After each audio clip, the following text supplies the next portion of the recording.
Olá, tudo bem? Vamos a mais uma pequena mensagem, simples e humilde, mas acredito eu que possa ser de grande valia para você. E o tema deste vídeo, por que será que os religiosos gostam tanto das migalhas? Por que será que os religiosos gostam tanto de migalhas? Eu vou ler aqui alguns versículos que Jesus de Nazaré, nos seus dias de carne, ou Yeshua, Yahshua, o nome que você quiser, porque ele não existe mais, o que ficou depois da cruz foi o Cristo ressuscitado, não aquele véu, não aquele corpo de um judeu da tribo de Judá chamado Jesus de Nazaré, ou Yeshua, ou Yahshua, aí é o nome que você quiser. E esse texto ele está em Mateus capítulo 15, do versículo 21 ao 26. Veja, porque os religiosos, a religião, porque as pessoas que frequentam essas chamadas igrejas, elas vivem atrás só de migalhas. Porque, de antemão eu te digo, Jesus de Nazaré, ele não veio para toda a humanidade. Jesus de Nazaré não veio para todas as pessoas. Jesus de Nazaré veio apenas para os perdidos da casa de Israel. Jesus de Nazaré veio somente para os judeus, não veio para os gentios. Leia comigo, Mateus, abra aí sua Bíblia, seu aplicativo, que você tiver aí, abra e leia. Mateus capítulo 15, versículo 21. Estou utilizando o texto da NVI, Nova Versão Internacional. Saindo daquele lugar, Jesus retirou-se para a região de Tiro e de Sidom. Versículo 22. Uma mulher cananeia, ou seja, uma mulher gentia, não era judia, natural dali, veio a ele gritando: Senhor, filho de Davi, tem misericórdia de mim. Minha filha está endemoniada e está sofrendo muito. Ou seja, ela estava sendo atormentada por espíritos imundos ou com enfermidade. 23. Mas Jesus não lhe respondeu palavra. Então seus discípulos se aproximaram dele e pediram: manda-a embora, pois vem gritando atrás de nós. No versículo 24, presta atenção.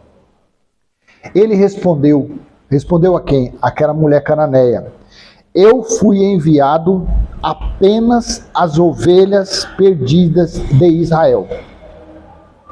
Jesus respondeu àquela mulher cananeia: eu fui enviado apenas às ovelhas perdidas de Israel. Ou seja, os israelitas, os judeus.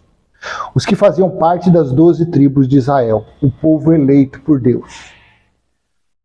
Porque os judeus foram eleitos por Deus e nós, gentios, somos os filhos, fomos feitos filhos da promessa que Deus fez a Abraão. Filhos da promessa. E os filhos da promessa não vivem de obras, vivem por fé. A diferença está aí. 25. A mulher veio, adorou de joelhos e disse: Senhor, ajude-me. No versículo 26, Jesus respondeu àquela mulher, ou para aquela mulher: não é certo tirar dos filhos e lançá-lo aos cachorrinhos. Está entre aspas isso aqui, palavras dele. Não é certo tirar o pão dos filhos e lançá-lo aos cachorrinhos. Versículo 27.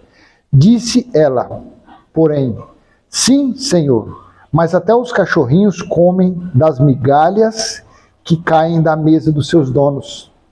28. Jesus respondeu: mulher, grande é a sua fé, seja conforme você deseja. E naquele mesmo instante, a sua filha foi curada. Versículo 26 novamente. Ele respondeu: não é certo tirar o pão dos filhos e lançá-lo aos cachorrinhos. Por isso que o tema deste pequeno vídeo: por que será que os religiosos gostam tanto de migalhas? Porque eles, o cerne,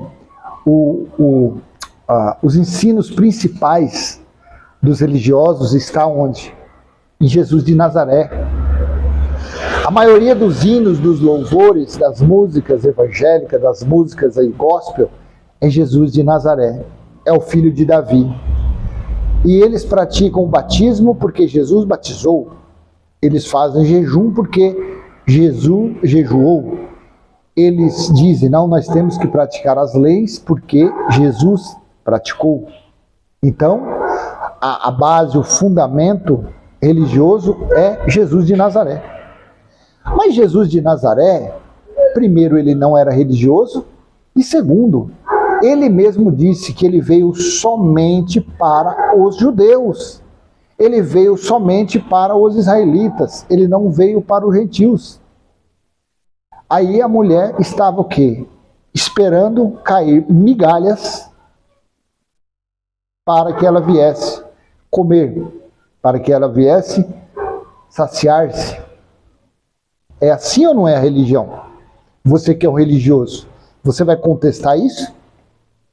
Você vai refutar isso? Você vai dizer que aonde você frequenta, a base não é Jesus de Nazaré?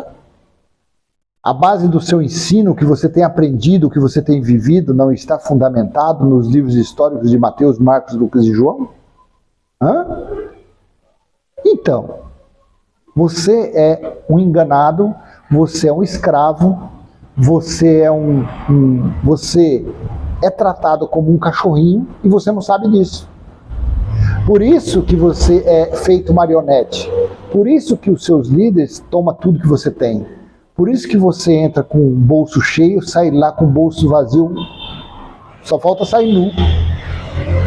Eles escalpelam, eles tiram tudo que você tem. Eles tiram o que você tem no bolso e o que você tem na sua conta bancária, porque você está nas trevas. Você não consegue enxergar, você está na mentira. Você é um cachorrinho. Você não vive como um filho legítimo do Pai. Você não vive como um liberto, um livre nos caminhos do Criador. Não. O seu espírito é livre. Você já deveria estar vivendo na liberdade de Cristo. Mas você nem conhece isso. Como que você vai conhecer se o que estão ensinando você é o caminho dos cachorros, é viver como os cães? Por isso que esses líderes, Paulo chamou de cães. Paulo diz, cuidado com os cães. Porque você é um cãozinho. Você está esperando cair migalha da mesa para você se fartar. E você não consegue ser livre. Você não consegue ter paz. Você não consegue viver em harmonia. Não. Você vê bicho em tudo, você vê demônio em tudo. As pessoas para você são perturbadas. As pessoas que não frequentam o seu círculo religioso são pessoas endemoniadas, são pessoas que não têm salvação, são pessoas hereges, são pessoas desigrejadas. Porque você está nas trevas. Aprenda, leia, releia, aprenda isso. Você fala, meu Deus, então Jesus de Nazaré não veio para mim? Não, Jesus de Nazaré veio para os judeus. Ele veio trazer a libertação para os filhos de Israel. Nós, gentios, se nós estivéssemos lá, se eu estivesse lá, Jesus não iria tratar comigo. É claro que... E se eu fosse atrás dele, eu seria tratado assim, como um legítimo filho da fé, filho da promessa. Porque também tem um entendimento aqui, que fala assim, no versículo 28, Jesus respondeu, mulher, grande é a sua fé, seja conforme você deseja. Então aqui a mulher recebeu, por quê? Porque nela foi imputado a promessa de Deus. Essa mulher, ela foi tratada como uma filha legítima da promessa que Deus fez a Abraão, que é o povo da fé. Você consegue entender essa diferença? Você consegue ter esse entendimento? Que para nós não precisamos dízimo, batismo de água, comer pão, beber suco, frequentar templo. Não. A única forma que nós temos de agradar o Criador é vivermos por fé. É confessarmos Ele em espírito e em verdade. É saber que Ele habita em nosso espírito, que Ele não habita em templos. Porque buscar Ele em templos era coisa dos perdidos da casa de Israel. Foi uma ordem da lei que Deus deu a Moisés. Foi uma ordem que Moisés recebeu dos anjos no Monte Sinai para os israelitas, que eles deveriam buscar Deus em tempo. Então nós devemos, você do outro lado, viva por fé. Faça igual essa mulher aqui, ó. Viva de fé em fé. Viva em novidade de vida. Não mais na caducidade da letra. Não comendo, esperando migalhas cair da mesa. Não faça isso. Não seja um religioso. Não seja um fariseu. Não seja um seguidor de Moisés. Não seja um prosélito. Não faça isso. Prosélito eram os gentios naqueles dias que se convertiam ao judaísmo. Eram prosélitos. Aí Jesus falou lá em Mateus 23:15 que os prosélitos estavam se tornando merecedores 2 vezes mais da sepultura, porque eles estavam sendo convertidos ao judaísmo. Então não viva de migalhas, não viva, não. Viva uma vida como um legítimo filho de Deus no Espírito, porque o que está aí dentro de você, o Espírito, ele é livre e ele é filho do Criador. Não seja escravo da religião. Não seja um menino no entendimento. Tá bom? Por que será que os religiosos gostam tanto de migalhas? Por causa disso. Porque buscam conselhos, buscam justificar-se em Jesus de Nazaré. Deixando assim de lado o sacrifício da cruz, deixando de lado assim as palavras do Espírito da graça que falou pela boca de Paulo, deixando tudo isso para trás. Deixando principalmente o conhecimento da escatologia consumada. Por quê? Porque está nas trevas, não consegue chegar na luz. Tá bom? Então eu vou encerrar esse pequeno vídeo. E se foi útil, joinha, compartilhe, se inscreva no canal. E até a próxima, se assim o Pai permitir. Tá bom? E vamos continuar falando, levando a mensagem simples e humilde do nosso entendimento. Quem sabe alcance aí uma meia dúzia de pessoas para saírem da escravidão religiosa. Tá bom? Tchau, tchau.